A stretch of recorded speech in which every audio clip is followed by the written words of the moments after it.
Do you believe in coincidences? I want to, but the conspiracy theorist in me doesn't always make it easy. I live in a small rural community about 3 hours south of Chicago. I'm not a farmer, and I'm definitely not some backwoods moonshiner, but I wouldn't exactly call the town I live in a city. You'll have to forgive me for not saying the name. I'll have to mention some specific geography, and maybe that will give it away, but the more trouble I can avoid, the better. I hope you understand. There's always that landmark, right? The stories always start with a specific landmark, something big that sets the scene. I guess my landmark would be the old factory building. Most people in our town made their money at the tempered glass factory before the factory burned down.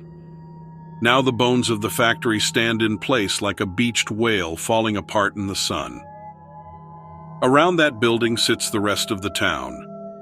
A few residential neighborhoods and then farmland encircles the community. That's it. That's the town. What we need to focus on is that factory. It burned down 20 years ago. I remember seeing the flames from the windows of my elementary school. Even as a kid, I could feel the town's heart breaking.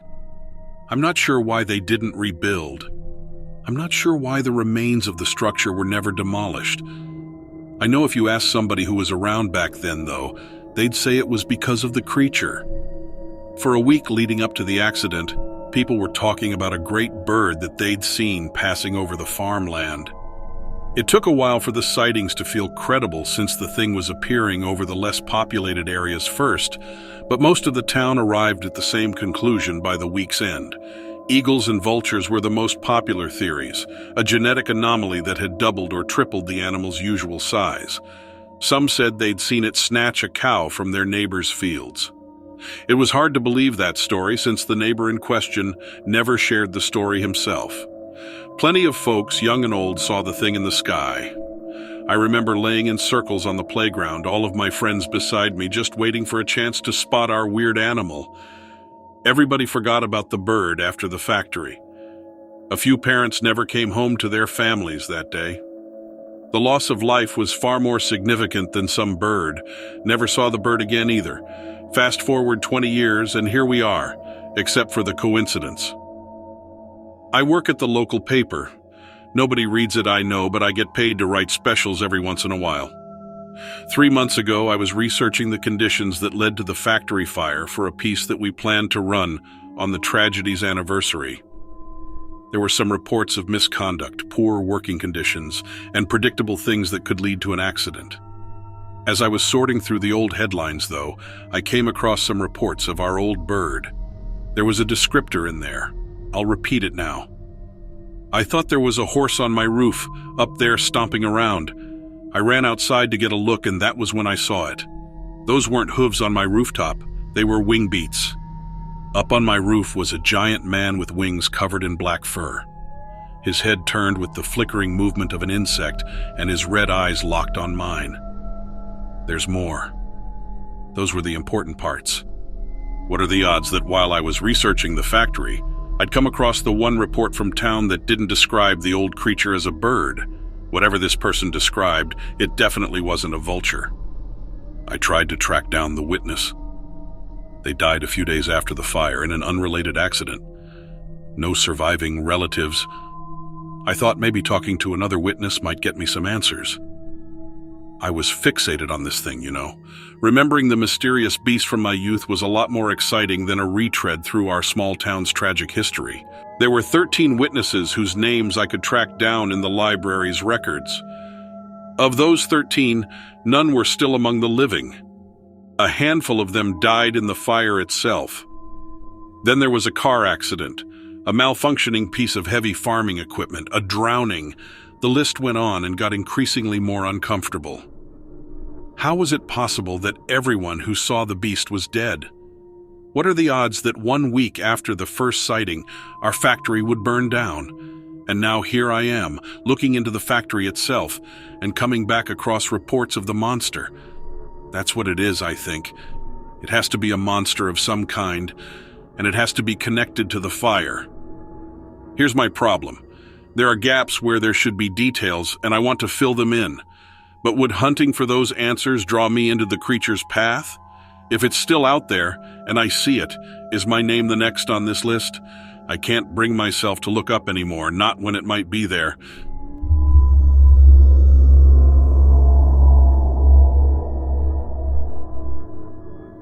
I come from the Pacific Northwest. My family has property near the Columbia River, a bit east of Portland, Oregon. When I was in high school in the mid-90s, I saw two large, unidentified flying objects in the vicinity of Mount Hood. I almost wanted to deny what I saw because I remember going to school the next day and expecting everyone to be talking about it. But no one said anything. I watched the news and looked in the paper and didn't hear anything at all. So I didn't say anything to anybody. I assumed they would think I was a crackpot. I do know what the brain is capable of in regards to seeing what we want to see. And over time, our memories of events can change, even completely. I've kept it to myself for all these years, sometimes thinking maybe it was a dream. That obviously doesn't explain that my dad describes what we both saw in vivid detail. We had never had something like that happen before or since. It was sometime in the afternoon, and I remember it was during the spring, probably April or May. We were at the table out on our deck, and my dad was kind of lecturing me about my SAT scores. They weren't very impressive, and he really wanted me to get into a good college. I remember being really annoyed that my Sunday was being spent like that. I was staring upward, wishing he would stop talking, and I saw a large silver cigar-shaped object floating over in the direction of Mount Hood. It wasn't moving at all. It just looked like it was hanging there in the sky. My first thought was that it was some kind of replica of one of those big blimps, like the old hydrogen ones from the early 1900s. My dad saw it right after I did, and I think we both thought it was one of those advertising blimps. We were both watching to see what it would do. We didn't see anything extending from it, no propellers or engines. There didn't seem to be any windows. There was no writing that we could see to give us an idea of what it was. It started becoming apparent that it wasn't a huge balloon or anything inflated because it was so still. It was a breezy day with some clouds passing over. So, it didn't seem to be affected by the wind at all. My dad went inside to get my mom to come see it. I just stayed out there watching it. Sometime after he left, I was still looking at it, wondering what it was, when another one of these objects just materialized, for lack of a better word. It just appeared in the cloud above and behind the first object. It looked the same as the first one. The clouds that day were fairly light and wispy, not the big fluffy ones. So you could partially see through them in some places. In other words, I would say this other object didn't move into view or come from anywhere. It just seemed to materialize out of the air gradually, but quickly in just a few seconds. When I saw that, I got pretty excited because I sure had never seen anything like that before. Something just appearing out of thin air. As a high school kid, the possibility of witnessing something truly unknown felt thrilling. Then these bright blue, yellow, and green strobing lights started flashing from them. The lights were being transmitted from the top half of them. It was almost as if they were sending some type of light pattern upward. I called out to my dad to hurry up. I looked toward the back door and saw that my parents were just coming out. My mom was just gaping at it. A few seconds later, both objects started accelerating and traveling in our direction and were almost instantly above us. It was like warp speed. And as soon as that happened, the world around us lost all sound. There was no longer any ambient noise. No traffic noise from the busy streets just a block over. No more dogs barking. No birds chirping. It felt like I had instantly gone deaf. I looked at my parents and I could tell that they were having the same experience. Then the things were just cruising above us at a slow crawl, maybe like 3 miles per hour, just gliding along so slow. We watched them for maybe 20 seconds. I had the impression they were scanning something. Then as soon as they had passed behind some 2-story houses, I got my hearing back full force. A few seconds later, both objects instantly accelerated, traveling to the east and kind of upward. It was at such an incredible speed that they both vanished into the distance in just a few seconds, getting smaller as they went. So I know what we saw, but I was really surprised that nobody else had seen them. They were huge, and Mount Hood is a landmark. It doesn't seem possible that there were no other witnesses. My dad estimated their size at maybe 800 or 900 feet long, and so close to the city of Portland, completely unmissable. We kept looking to see if anything else would happen, but we didn't see anything more that day. I'm totally aware that blimps have been mistaken for UFOs more than once, but if you had seen how these things were behaving, you would know they were something extraordinary. I wish I could show you a picture of them. Back then, we just didn't have a camera on us all the time. I mean, we had a camera, but it was probably stuffed in a closet somewhere and hardly ever used. I hope I'll come across a really valid explanation for what happened that day.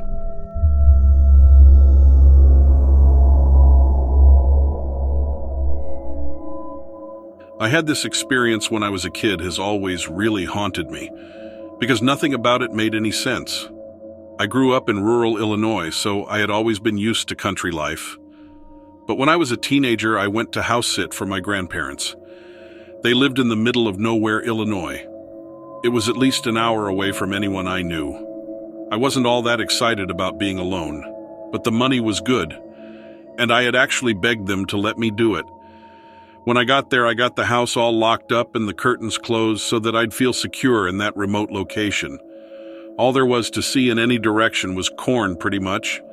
I got settled in and was trying to get some of my school assignments done. I started to hear something that sounded like the back door knob jiggling, but I convinced myself I had imagined it. But then a little while later, I heard a definite sound of something whimpering outside. At first, I thought it was one of the cats, but then I realized it sounded more human. I tried to peek through the curtains, but I couldn't see anything at all. The crying kept getting louder and sounded more and more like a person. It actually sounded like a kid to me. I decided I had better find out if someone was lost out there or something. I opened up the curtains all the way and saw that a girl was lying on the deck crying. I unlocked the door and threw it open. But as soon as she heard me, she jumped up and started shrieking while looking me right in the eye. I was really taken aback, but I wanted to help her. At that point, the little girl's face started changing, and it looked like it aged about 100 years in the space of a few seconds. I know that sounds impossible, but it was like watching a time-lapse film. She suddenly looked like an old hag, and she didn't really look solid. It was like I could almost see through her. I slammed the door shut again and locked it and ran into the kitchen. I didn't know what to do, so I called my dad and told him he needed to come out there. Even though he had told me when I took the job that I better be sure I wanted to be out there alone. He said he would come, but said I was probably psyching myself out about a random old woman. He told me to go ahead and call the police just in case. While I was calling, the woman started banging on the window. I thought for sure she was going to break it. When I hung up the phone, I went and hid in the pantry. It had a door with a little window so I could keep an eye out. Plus, there were knives in there. Not that I thought I could actually stab somebody. I was going to have to wait a while because the police station was so far away. It was really freaking me out that she was banging on the window so hard like that. But after a while, the banging stopped, and it was completely quiet. I couldn't stand to just stay sitting in the pantry. I came out really quietly to peek out of the curtains. Her face was right there staring at me.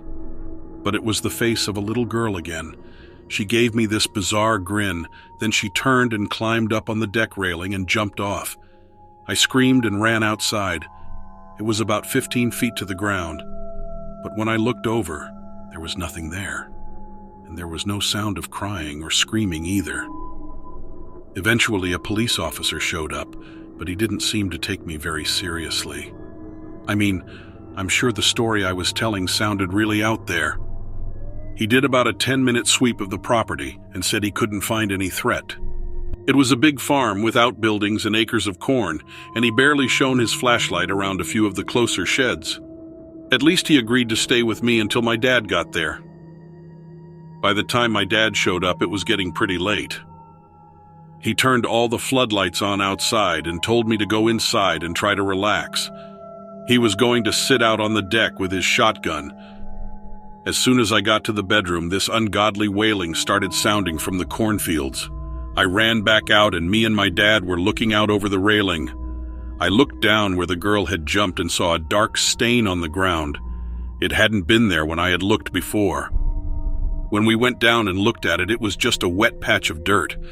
I was expecting it to be blood, but there was no reason for it to be wet right there.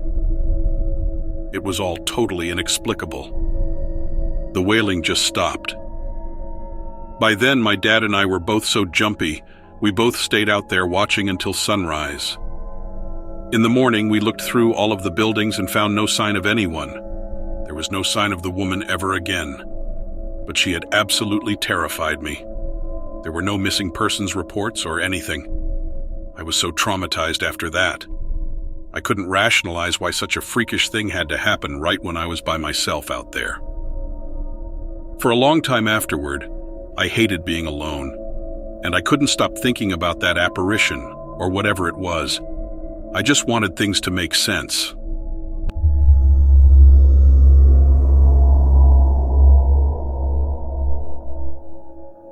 I just moved from Montana to Kansas, but soon after I got here, seemed like Kansas wasn't Kansas anymore. My family and I had a ranch out in Montana, and my parents had one in Kansas. My dad died suddenly of a heart attack. We left our oldest kid, who's 22, to run our Montana ranch and moved the rest of the family to Kansas. I'd been there before, of course, because we visit every Christmas and sometimes another time or two during the year. My mother moved into town, which she'd been wanting to do for a long time because she really wasn't that into ranching life, so we got her house. As soon as we got there, Carrie and the kids started setting up the house. I had to go check on the cattle because I knew that the hired hands had been taking care of them, but Dad would have wanted me to supervise. Right away, I saw that they were in the small pasture by the barn. I thought that was weird. Dad always moved the cows and calves to the summer pasture in late spring after the calves were weaned. I asked the farm hands why they weren't moved, and they all shrugged. I kind of felt like they knew something, but they didn't want to say. Thing is, there's no point in feeding hay to the cattle in summer when there's pasture grass for them to eat. I got the hands help me get the cattle into the stock trailer, and we drove them out to the pasture. When we got there, I noticed that Dad's electric fence wasn't working. He had a little setup with a battery hooked up to a solar panel. I fixed it while the hands got the cattle from the truck. Nothing looked different about the pasture that I could see, but I wished I knew why Dad wasn't using it. By the time we were done with all that, it was getting dark, so we headed back. When I went out to check on the cattle the next morning, the first thing I noticed was that the fence was turned off again. I didn't know why someone would go out to our ranch in the middle of nowhere and turn off the fence. I thought it could be a prank, but a strange one. I turned it back on, and I noticed that the cattle were acting strange. They'd huddled into a bunch near the fence. Normally, they'll kind of spread out looking for the best grass. The mothers might stay near their calves, but they don't usually get into a group like that unless they're trying to stay warm. I kept coming back to why my dad didn't use the pasture this year. I wished I could ask him. I had a bad feeling, but I shrugged it off. What could be out there anyway? But it happened again the next day. The fence was off and the cattle were standing in a bunch. When I went to turn on the fence again, I saw a strange pattern of tracks and a bit of dirt near it. The pasture's mostly grass, but there was just a little dirt there. I don't know, it kind of looked like a lizard track, but a really big one. Kind of messed up though, so I wasn't really sure. I went back to the house and Carrie said, "Set up a camera." We found one in Dad's things with his tools.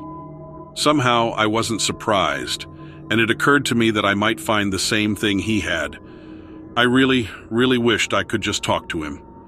It was too dark to go out there again that night, so I went out in the morning. Same thing, cattle huddled up. But I noticed one was acting weird, and when I got close, I saw a gash in its side. This was one of the calves, just a few months old, but still big. I had to call one of the farmhands to bring out the trailer and load it up to bring to the vet. When the vet saw it, she said, "What did this?" I said I didn't know. She shook her head, but I knew what it looked like. It looked like something with sharp, long teeth had done it. Something, but what? That calf was 200 pounds. Whatever attacked it was big. Right after the vet left, I drove back out and installed my dad's camera. Carrie had already checked the footage, but if Dad recorded anything on it, it had been deleted. I was relieved the next morning when I went out there and none of the other cattle were hurt. The one with the gash was doing okay too, staying in the barn while it healed. The cattle huddled near the fence again, and I decided no matter what, we needed to move them back off the pasture. I set the hands to work doing that while I took the camera back home and hooked it up to the computer. I wanted to be able to blow up that footage so I could see better. It was slow work watching a whole afternoon and night of video. I put it on fast play though so I could move through it a little quicker. I saw the cattle start to huddle together. The camera caught something turning off the fence. It looked like a man in the dark until it turned around. It was so close to the camera that I jumped back in my seat. That one shot gave me a full view of its face, sharp teeth and a face like a dinosaur. There wasn't any color since the camera was night vision mode. I swear that thing grinned at me. Then the footage stopped. It had shut off the camera.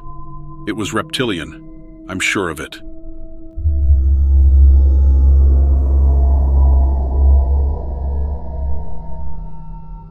When I first got out of the Army, my family and I bought a small acreage on the Michigan countryside. We wanted to be closer to family and thought it was the perfect place to finally settle down and put down roots. My spouse and I had 3 children, 2 sons, ages 3 and 7, and in the middle was our 5-year-old daughter.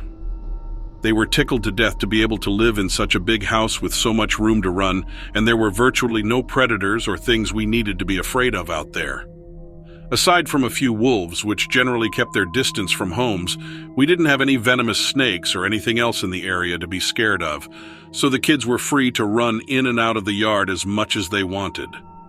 One night, as we were getting ready to settle everyone down for bed, we had the back screen door shut, but the main door wide open. All of a sudden, our little Jack Russell Terrier, Max, started barking at the back door at something outside, so our daughter went to go check. It was an uncharacteristically brave move for her, as she's typically the most shy and easily spooked of the bunch. When she got to the back door, she yelled over her shoulder at us all to come quick. She could hear wolves howling off in the distance. We stood at the door and listened briefly before I opened the door to usher everyone out onto the porch so we could hear better. They looked at me like I was crazy, but I assured them that as long as we stayed on the porch, we'd be safe. Wolves won't come up to the house. They're probably just howling to find each other, and wouldn't it be fun if we should happen to be able to see one crossing the field? We stood out on the porch for a while. The mosquitoes were just about to eat us alive, so I was getting ready to usher everyone back in when my youngest son suddenly jumped to his feet and pointed off in the distance, yelling, "Look!" When I turned, I couldn't really believe what I was seeing. At the edge of our property, peeking out of the trees, there was a large, glowing pair of eyes that seemed to be intently watching us as he moved around on the porch. My oldest son seemed a little afraid and asked me what it was, but I couldn't really say for sure. I'd never seen anything like it. I told the kids to stay put on the porch, and I'd go take a look. My partner yelled for me to not be stupid, but by this time I was already committed to the task. I slowly walked off the porch, making my way closer to the glowing set of eyes. As I got closer, I began to make out the pupils and the hair growing around them, but I was only more confused. Whatever it was back behind those trees was at least as tall as me, and was capable of squinting and raising its brow in an almost human-like way. I got about 20 feet from it and still couldn't make out any more than the upper part of its face, but that was enough. I decided I wasn't going to get any closer and turned to head back. Turning my back to it was a mistake, though. As soon as I did, the thing came bounding out of the trees, pushing me to the ground with a heavy growl. I could hear my family on the porch screaming in terror as they watched this thing pin me face first into the dirt. I managed to yell for my partner to take the kids inside, and by the time I was able to look over again, they were all gone and the window blinds drawn. I guess that was done so the kids couldn't see me, although my partner and I do still joke about how easy it was for them to just go in and leave me alone out there to fight this thing. I have no doubt in my mind that it was Dogman. The way it moved was very human, but the rest of it was purely dog. It smelled like a dog too. I took a few good licks from it before I finally managed to kick it hard right where it counts and sent it whimpering and limping back into the woods. We moved out of that house the following week. Some might say it was a knee-jerk reaction to get out as quickly as we did, but it's like I always tell them, if I never see that thing again, it will be too soon.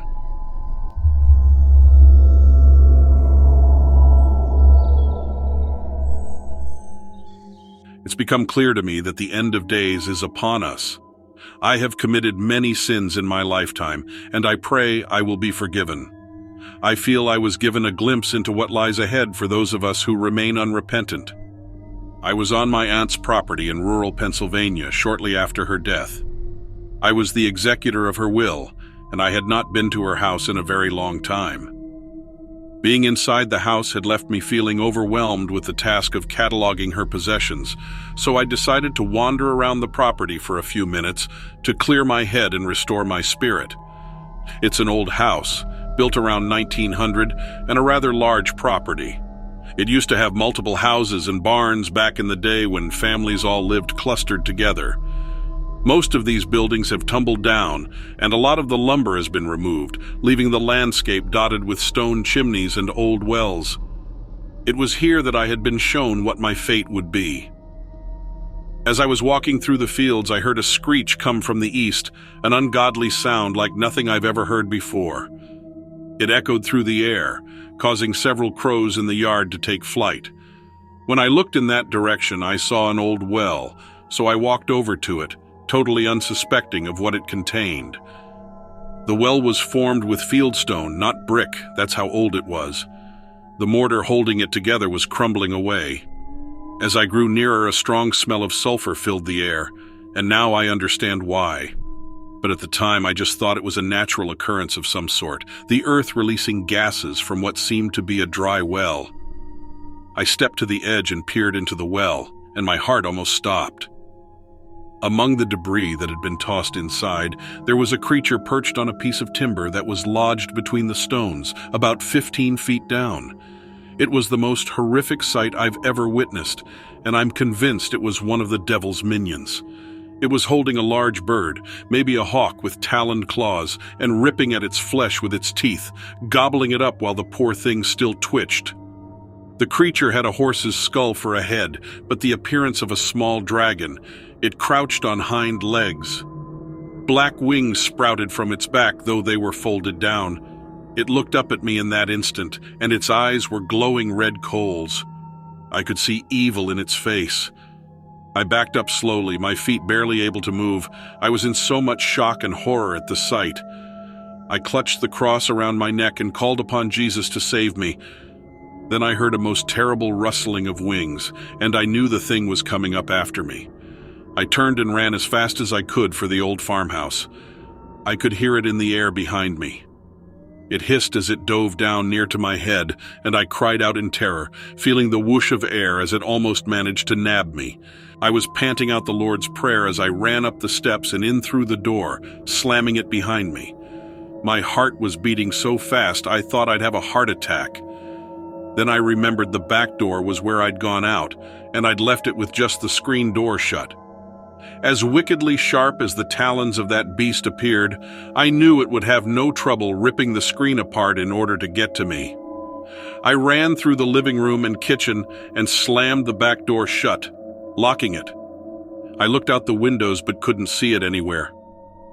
Even going back to the living room, which faced the well from which it had risen, I could see nothing. It was like it had vanished. I got down on my knees then, on that dusty, hard floor, and gave thanks to the Lord for sparing me. I promised to change my evil ways and follow him if he would give me another chance. A scratching sound had me stumbling over my prayers, and I jumped to my feet, looking around me, wondering if it had managed to get in the house somehow. More scratching nearby, and I was shaking in terror. Then I suddenly realized where the sound was coming from. The chimney. This farmhouse had a big chimney, the way they built them 100 years ago. Somehow the demon knew it could gain entrance to the house by way of the chimney. The scratching sound was moving slowly down from the ceiling, and I knew it was only a matter of minutes before I'd see that terrible helper of Satan appear in the fireplace. I ran, grabbing my keys and my purse from the foyer table as I flung open the front door, praying the creature was lodged deep enough inside the chimney that I could make it to my car in time. By the grace of God, I did just that. Got in my car and got out of there as fast as I could, reciting the Lord's Prayer until I was 10 minutes down the road. I pulled off to the side and called a coworker friend who's always been devout, and we prayed together while I drove back to town. I know this creature was shown to me so I could spread the word. I now believe that evil lives among us.